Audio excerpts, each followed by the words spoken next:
July 1904, Central Germany. Hans Werner Lerche walked toward Hangar 7 with a mix of curiosity and skepticism. In front of him, under the light filtering through bomb-damaged skylights, sat an aircraft he had never seen before. An American Vault F4U Corsair with its distinctive inverted gull wings and long nose that made it look like a predator ready to pounce. The Corsair had arrived at Rechlin 3 weeks earlier, transported by ship from Norway after an emergency landing. Tail number JT404 Royal Navy. Lerche had tested dozens of captured Allied aircraft, Spitfires, P-47 Thunderbolts, even a B-7. But this one was different. The Corsair had a legendary reputation in the Pacific. The Japanese called it whistling death for the distinctive sound of its engine in a dive. Luftwaffe command wanted answers. Could the Corsair compete with the FW190 and BF109? What were its weaknesses? And most importantly, what made this aircraft so lethal? July 18, 1904. Sky over occupied Norway near the port city of Bodø. Lieutenant Matalie of the Royal Navy was piloting his Corsair JT404 on a reconnaissance mission when the engine began losing power. Fuel system problem. Matalie had two options. Attempt to reach the carrier HMS Formidable in the Norwegian Sea or look for an emergency landing. He chose the second. Too risky to attempt a water landing in rough seas, he spotted an open field near Bodø and brought the Corsair down. Hard landing but controlled. The aircraft was intact. Matalie destroyed the radio and attempted to set fire to the cockpit, but German troops arrived before he could complete the destruction. For the Germans, it was an incredible stroke of luck. The Corsair was practically intact. Only minor damage to the landing gear and fuel system repayable. And most importantly, it was an F4U1A, the latest version with the raised cockpit that improved pilot visibility. The local Wehrmacht command immediately contacted Berlin. The order was clear. Transport the aircraft to Germany as quickly as possible. The problem? The Corsair couldn't fly.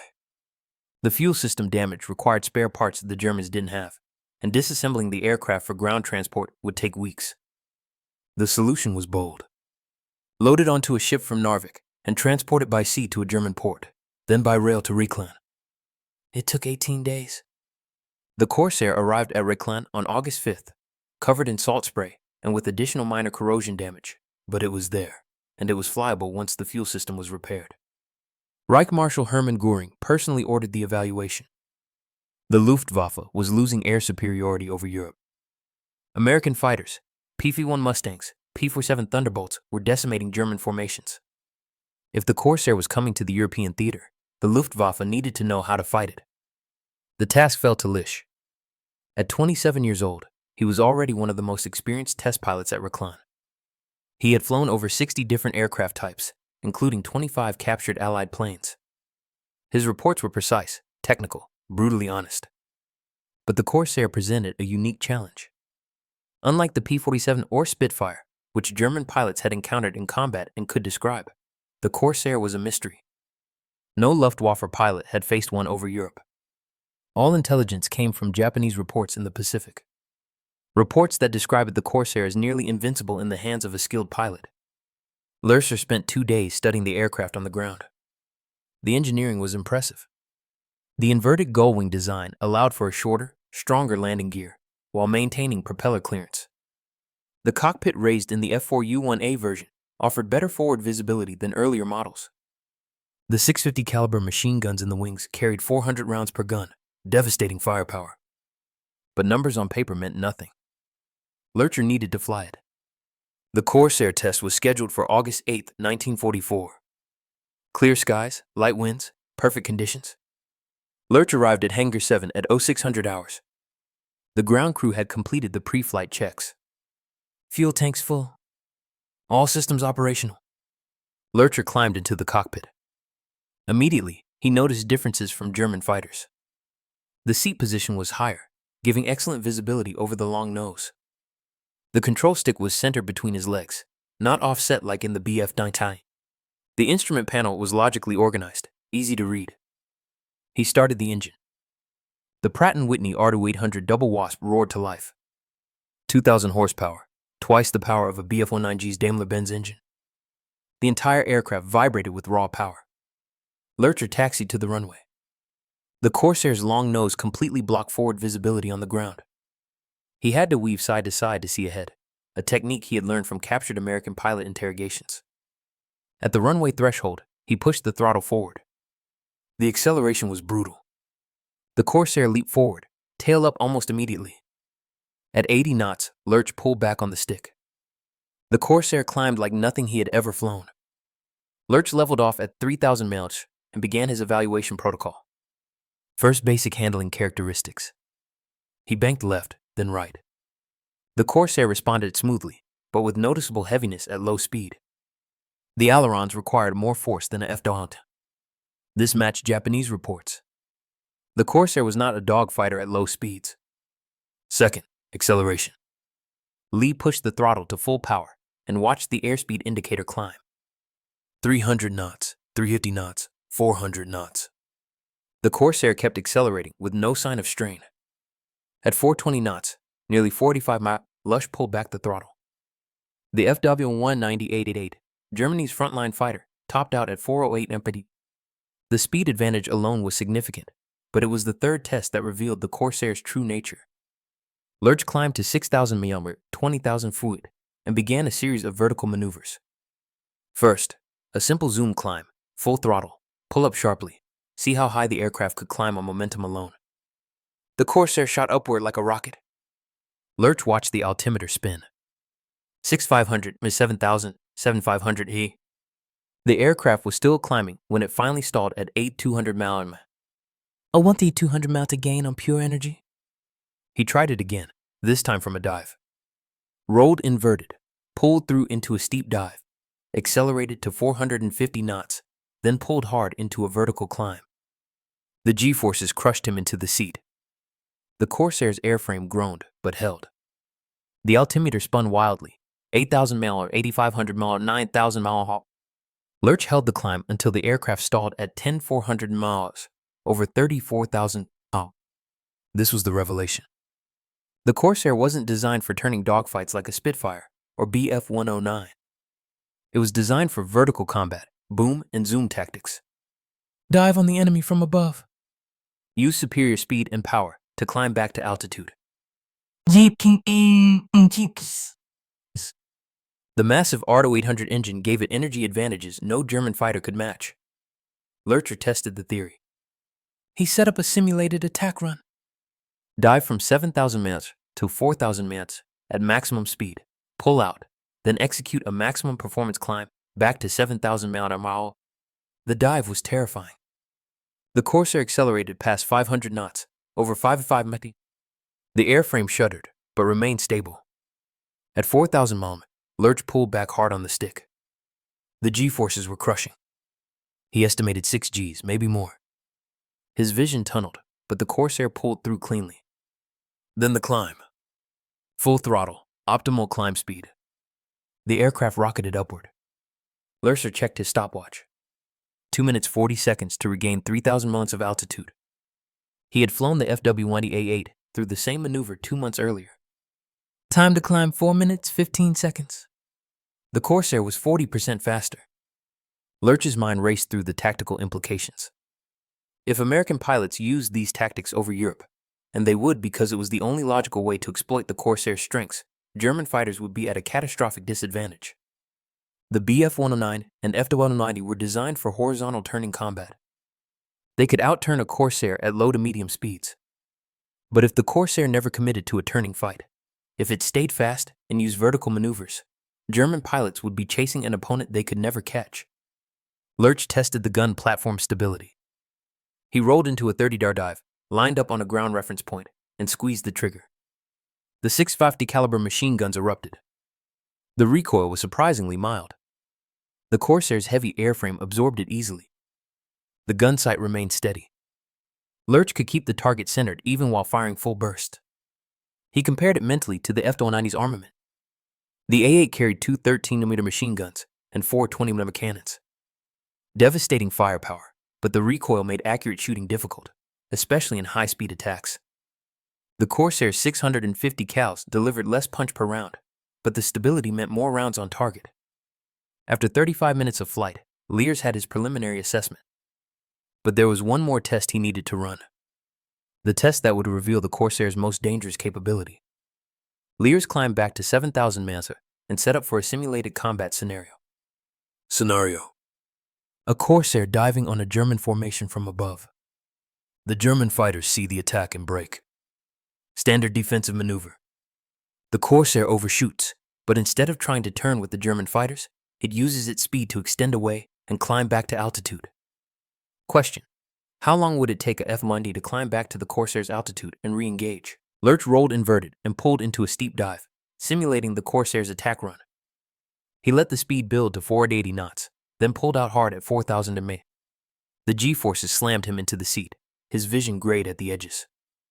The Corsair groaned, but held together. At the bottom of the pullout, Lerche immediately transitioned into a maximum performance climb. Full throttle, optimal climb speed of 130 knots indicated airspeed. The R280 engine roared. The Corsair clawed for altitude. He started his stopwatch. At 5,000 pl, 1 minute 15 seconds elapsed. At 6,000 mil, 2 minutes 20 seconds elapsed. At 7,000 om, 3 minutes 35 seconds elapsed. Lerche leveled off and checked his fuel. Still adequate. He noted the time in his kneeboard, then ran the numbers in his head.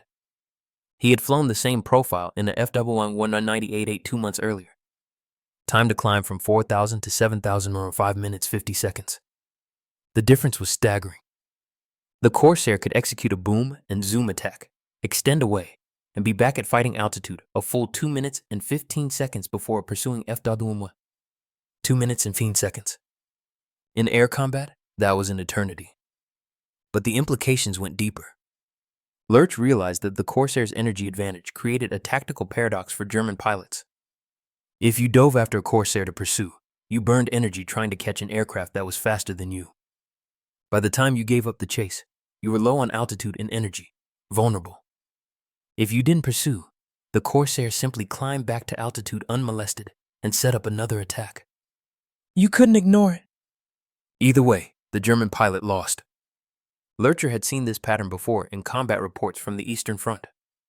Soviet pilots flying American Lendl P-39 era Cobras used similar tactics against BF109s, but the P-39's performance advantage was marginal. The Corsair's advantage was overwhelming. He ran one more test, simulated defensive scenario. A Corsair is bounced from above by a FW1. The Corsair pilot sees the attack and reacts. What are his options? Lerche rolled into a hard defensive brake, maximum G turn to force an overshoot. The Corsair's heavy controls fought him. The turn rate was mediocre compared to a FW1. If this were a real engagement, the German pilot would have a firing solution within seconds. But then, Lerche did what an experienced Corsair pilot would do. He rolled wings level, pushed the throttle to the firewall, and accelerated away in a shallow dive. The airspeed indicator climbed rapidly. 300 knots, 350 knots, 400 knots. At 420 knots, Lerche pulled into a climbing turn. Not tight, but fast and energy conserving. He checked his watch. 15 seconds from the initial brake to complete separation from the theoretical attacker. A FW190 pilot would have perhaps 3 to 4 seconds of firing opportunity before the Corsair was out of range and climbing away. And if the German pilot tried to follow into the climb, the Corsair would outclimb him and reverse the engagement. Lerche understood now why the Japanese called it whistling death. It wasn't just the sound, it was the inevitability. A well-flown Corsair was nearly impossible to kill because it never had to fight on your terms. But no aircraft was perfect. Lerche spent the next 10 minutes probing for weaknesses. He tested slow speed handling. Below 150 knots, the Corsair became sluggish. The heavy ailerons required significant force to roll. In a slow-speed scissors maneuver, a common dogfighting situation, a FW190 or BF109 would have a decisive advantage. The problem was getting the Corsair into that situation. A disciplined pilot would never let it happen. Lerche tested the stall characteristics. He pulled the nose up, bleeding off speed, waiting for the brake. At 85 knots, the left wing dropped sharply, a vicious stall with little warning. The Corsair snap rolled inverted before Lerche could react. He recovered easily, but the lesson was clear. Don't slow down in combat. He tested visibility. The raised cockpit of the F4U1A was a significant improvement over earlier models. but the long nose still created a massive blind spot directly ahead and below. In a turning fight, a German pilot could exploit this, slide into the blind spot, and stay there. Again, the problem was forcing the engagement. If the Corsair never committed to a turn, the blind spot didn't matter. Lerche tested the dive. He pushed the nose over and let the speed build. 450 knots, 480 knots, 500 knots. At 420 knots, over 600 knots, the controls became extremely heavy. The aircraft wanted to continue diving. Pulling out required both hands on the stick and significant effort. This was a real limitation. In a high-speed dive, the Corsair pilot had to plan his pullout carefully. If he misjudged and dove too fast, he might not be able to pull out at all, or he'd pull so hard he'd black out from G-forces. But even this weakness was marginal. The FW190 had similar dive limitations. And the Corsair's superior power meant it could afford to dive less steeply and still maintain a speed advantage. After 45 minutes of flight, Lerche had his assessment. He throttled back and began his descent back to Rechlin. As he flew the landing pattern, weaving side to side to see past the long nose, Lerche mentally composed his report. The conclusions were clear, and they were devastating. Lerche landed at 0745 hours. The ground crew swarmed the Corsair, checking for any damage from the test flight. There was none. The aircraft was as solid as it looked. Lerche walked directly to the technical office and began writing his report. He worked for 3 hours straight, documenting every observation, every measurement, every tactical implication. The report was 14 pages long. The conclusions were blunt. The Vault F4U Corsair represents a fundamental shift in fighter design philosophy. It is not optimized for traditional turning combat. Instead, it exploits superior power, speed, and energy retention to dictate engagement terms. Against this aircraft, conventional German fighter tactics are inadequate. Lerche detailed the performance data. Maximum speed, 420 plus knots at sea level, 485 plus miles per hour, 15% faster than FW190. Climb rate 40%, superior to FW188 in combat climb profile. Energy retention exceptional. Can execute multiple boom and zoom attacks without significant altitude loss. Armament 650 caliber machine guns. Stable platform, adequate firepower. Weaknesses: poor low-speed maneuverability, heavy controls, vicious stall characteristics, limited forward visibility. Then came the tactical assessment, the section that would cause the most controversy. Recommended defensive tactics against F4U Corsair. Avoid engagement if possible. The Corsair's energy advantages make it extremely difficult to defeat in combat. If engagement is unavoidable, force slow-speed maneuver in combat. This is the only regime where German fighters have an advantage. Never pursue a Corsair in a climb or dive. You will lose energy and become vulnerable. Exploit the Corsair's forward visibility limitations in turning combat, but only if the Corsair pilot commits to the turn. Attack only when holding significant altitude advantage, 1500 plus. Even then, expect the Corsair to escape if the pilot is competent. Primary conclusion: the F4U Corsair is superior to all current German fighter aircraft in the energy fighting regime. If deployed to the European theater in significant numbers, it will pose a severe threat to Luftwaffe operations. Lerche signed the report and submitted it through channels. He knew what would happen next. The report would go to the Technicians AMP Technical Office, then to the General Staff, and eventually to Göring himself, and Göring would be furious. 3 days later was summoned to Berlin.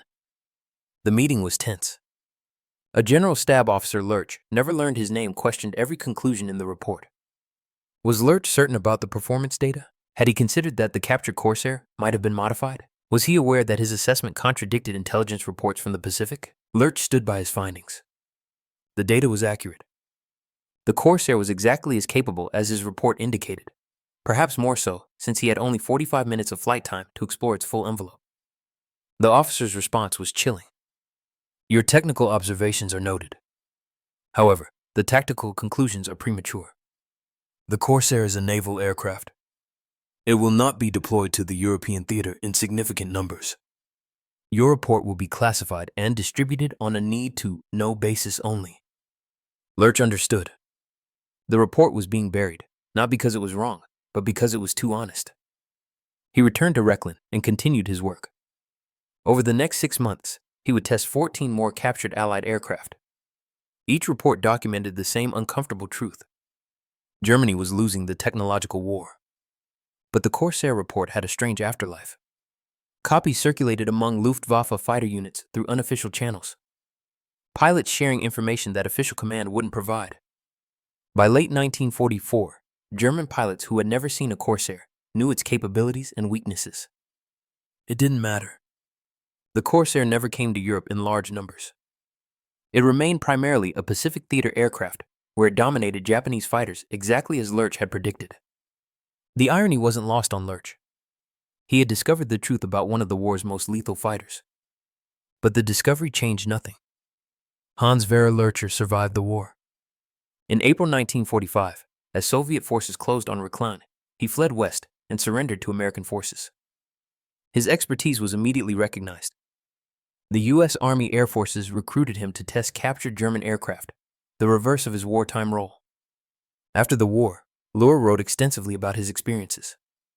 His memoir, Luftwaffe Test Pilot, published in 1956, included detailed accounts of testing Allied aircraft, including the Corsair. The book became a primary source for aviation historians studying comparative aircraft performance in World War II.